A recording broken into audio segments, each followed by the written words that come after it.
नहमदुहु व नसल्ली अला रसूलिल करीम अम्मा बाद फ़ऊज़ु बिल्लाहि मिनश शैतानिर रजीम बिस्मिल्लाहिर रहमानिर रहीम। जनाब कायरा साहब स्टेज पे बैठे हुए हैं, हमारे सुबह के कायदीन, एक एक का नाम लूँगा, रोज़े का टाइम है। कायरा साहब ने बात तो कायरा साहब करेंगे, मैं तो आप लोगों का शुक्रिया अदा करता हूँ कि आप तशरीफ़, यार एक मिनट यहाँ पे ज़रा ये आज का दिन जिस हवाले से हम आप सब इकट्ठे हुए हैं, भुट्टो साहब की बरसी के हवाले से, और हमेशा आज का दिन हम सारे लड़काना चाहते थे, लेकिन रमज़ान की वजह से ये प्रोग्राम इस दफ़ा कैंसिल हुआ और वही प्रोग्राम जो 4 तारीख को होना था लड़काना में, वो इंशाल्लाह अब 14 तारीख को होगा। तो मैंने इस बात को मुनासिब समझा कि आज जबकि हमें मौका मिला है, मैं भी पेशावर में हूँ, हमारे साथी भी पेशावर में हैं, तो क्यों ना अपने दोस्तों साथियों को इकट्ठा किया जाए और उनको ये बताया जाए कि आज के दिन की अहमियत क्या है।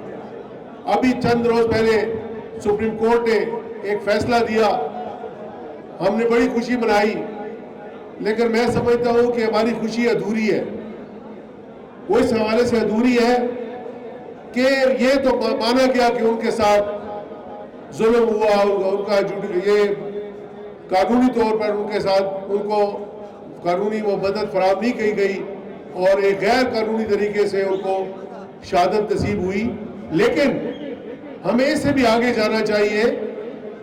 कि इनके पीछे मुहर्रिकात कौन थे, कौन कौन लोग इसके अंदर शामिल थे। सुप्रीम कोर्ट को यह भी चाहिए था कि अगर वो जिंदा है तो उनके खिलाफ भी एक वर्डिक्ट देते, अगर वो मर गए इस दुनिया में नहीं है तो उनके खिलाफ भी एक वर्डिक्ट देते कि उनको कौन सा दर्जा किया गया है। भुट्टो को तो शहीद का दर्जा दे दिया गया, लेकिन जिन्होंने ये काम करवाया उनको कौन सा दर्जा दिया गया, ये भी सुप्रीम कोर्ट की जिम्मेदारी बनती थी। मैं उम्मीद करता हूँ कि सुप्रीम कोर्ट इस मामले पे फिर इस चीज़ को सोचेगी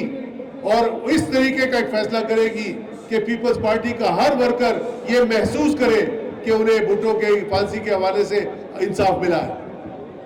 आज का दिन मैं समझता हूँ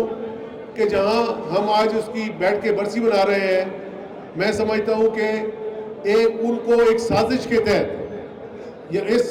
इस मुल्क में एक साजिश के तहत उनका कत्ल किया गया, और उसकी वजह ये थी कि आज बेनज़ीर समेत जो भी लीडर अवाम की बात करता है, अवाम के हकूक़ की बात करता है, अवाम के तहफ़्फ़ुज़ की बात करता है, तो कुछ लोगों को उनकी बातें पसंद नहीं आती और फिर वो कोशिश करते हैं कि उनको अपने रास्ते से हटाया जाए। फिर उसमें ये तरीके ड्रामे बनाए जाते हैं, कभी मुकदमे बनाए जाते हैं, कभी बम से उनको उड़ाया जाता है, कभी सानिया कारसाज हो जाता है और कभी सानिया लियाकत बाग रावलपिंडी हो जाता है। तो ये एक बात मैं आपसे भी कहना चाहता हूँ मेरे भाइयों, दोस्तों, बुजुर्गों, कि हम भी अपने गिरबान पे झांके और हम भी ये सोचे कि पीपल्स पार्टी, हम तो पीपल पार्टी के साथ हम कितने मुखलिस हैं उसके साथ। अगर पीपल पार्टी का वर्कर ये बात तो जरूर करता है कि हमें इज्जत नफ्स भी दी जाए, हमारी इज्जत नफ्स का ख्याल किया जाए, लेकिन जहां तक उसका अपना किरदार है वो भी अपने गिरबान पे जाके कि वो कौन सा किरदार अदा करता है। वो अपने दोस्त को, अपने साथी को डिच करने में उसको बस इसी कोशिश में रखा रहता है कि इसको कैसे गिराऊं। हमारे आपस में मसले इतने मसाइल हो गए, उसका सबसे पहले ईमानदारी से अपने दिल से ये नफरत निकाले।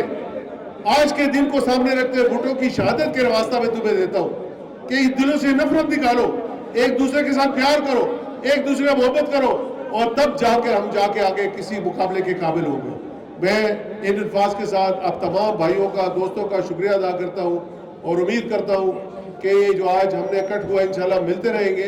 और आपसे बातें भी होती रहेंगी।